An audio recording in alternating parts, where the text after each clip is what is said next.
Amara was a woman of beauty and grace, living in a quiet village nestled by a lush forest and a shimmering river. For years, she and her husband, Kelechi, tried to have a child, but their prayers went unanswered. Despite her longing for motherhood, Kelechi grew distant, consumed by frustration and shame, as he knew he lacked the ability to conceive, but hid this from Amara. One fateful evening, while fetching water from the river, Amara felt an unusual stillness in the air. As she bent to fill her pot, the water rippled, and from its depths emerged a man like no other. His name was Omari. With piercing blue eyes and a voice like the flowing river, he introduced himself as the prince of the underwater kingdom. Amara was captivated. She visited the river often, and their bond deepened. Omari's charm and wisdom filled the void in her heart. Over time, their love grew, defying the bounds of their worlds, but Amara knew their union was forbidden, a secret she had to guard fearlessly. When Amara discovered she was pregnant, joy and fear overwhelmed her. She had always dreamed of a daughter, and now that dream was becoming a reality. Yet, she feared Omari's reaction. Would he claim the child and take her away? Determined to protect her unborn child, Amara stopped visiting the river. Omari, unaware of her pregnancy, waited for her in vain. The river's waters, restless with his longing. When Kelechi found out that she was pregnant, he was filled with anger and lashed out at her, revealing that he knew she was not pregnant for him, as he could not conceive a child. Kelechi accused Amara of infidelity, and soon the villagers started to whisper as word traveled fast in the village. Unable to bear the weight of the rumors, Kelechi left her, shattering their already fragile marriage. The villagers called her husbandless child a curse, and some even claimed she was consorted with spirits. Alone but resolute, Amara vowed to cherish her child and shield her from the world's judgment. Amara's daughter, Ijeoma, was extraordinary from the moment she was born. Her cries carried an unearthly melody, and her presence seemed to bring calm and abundance. By the time she could speak, her words held power. Whatever Ijeoma had said often came true. When she told the sick neighbor, "You will heal soon," the woman miraculously recovered the next day.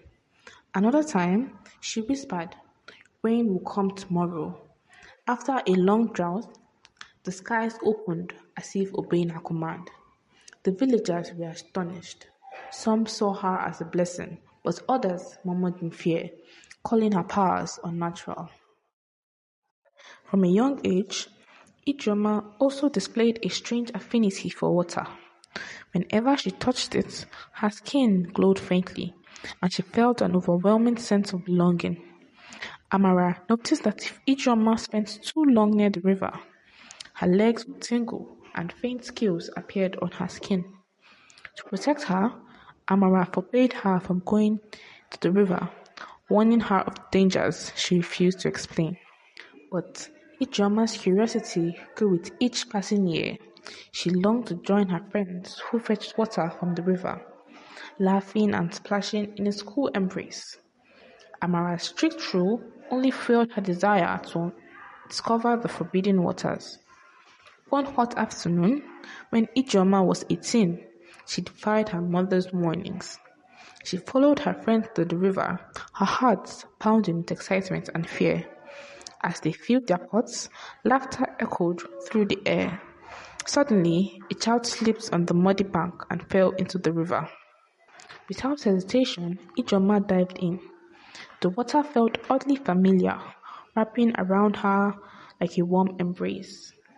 As she reached the drowning boy, something incredible happened. Her legs transformed into a shimmering tail, glinting with vibrant hues of gold and green. She swam effortlessly, cradling the child and pushing him to safety.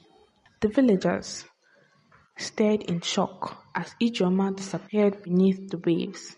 Her friends screamed and ran to the village, shouting for help. Amara's heart sank when she heard the commotion. She knew exactly where Ijeoma had gone. Grabbing a shawl, she ran to the river, tears streaming down her face. At the riverbank, Amara called out to the waters, her voice trembling with desperation. Omari, show yourself. Our daughter needs you. The river churned and Omari emerged, his regal presence commanding attention. His eyes, once filled with love, now burned with anger. You hid her from me, he said, his voice like a rising tide. My own daughter, kept away for all these years. Amara fell to her knees. I did it to protect her.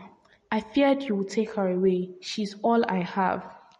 Omari softened as he looked at her, then at the river. With a wave of his hand, the water parted, revealing Ijeoma. She floated in a shimmering bubble, her tail glistening as sea creatures swam around her in admiration. Her eyes sparkled with wonder as she realized her true form. Ijeoma looked at Omari and instinctively knew who he was. Father, she whispered. Omari smiled. Yes, my child, you are the princess of the underwater kingdom. It is your destiny to rule by my side. Amara's heart broke at Omari's words. You can't take her away from me, she pleaded. She belongs here, with her people. Ijeoma looked between her parents, torn. She loved her mother deeply, but also felt a strange, undeniable connection to the water and the father she had never known. Omari knelt before Ijeoma. The choice is yours. Stay here or come with me and embrace your destiny.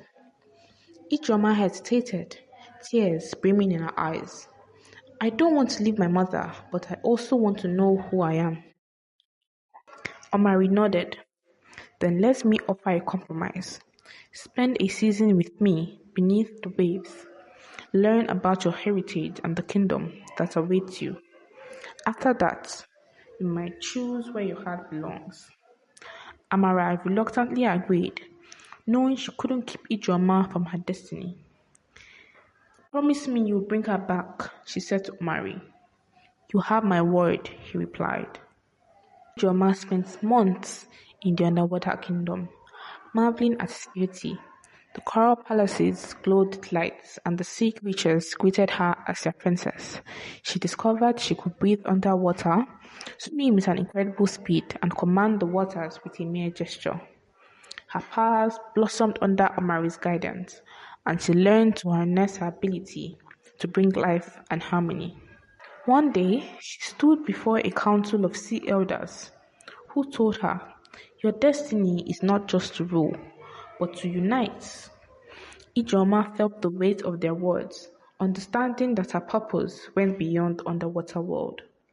Yet, Ijeoma's heart often drifted back to the surface, to her mother and the village she called home. She missed the simple joys of life on land and the love she shared with her mother. When the season ended, Omari kept his promise. He brought Ijeoma back to the riverbank, where Amara waited with open arms. The reunion was filled with tears and laughter. Ijeoma ultimately chose to remain in the village, but vowed to maintain a connection with her underwater heritage. She used her gifts to bring prosperity to her people, calling upon the river powers to bless their lands. She continued to transform into her mermaid form whenever she entered the water, using her dual identity to bridge the two worlds. Omari visited occasionally, watching from the waters as his daughter thrived. Though their worlds were separate, Ijeoma became a bridge between them, uniting the land and sea in harmony. Her story became a legend, a tale of love, sacrifice, and the courage to embrace one's destiny while honoring the bonds of family. Thanks for watching. Please subscribe to the channel and turn on post notifications to avoid missing any videos.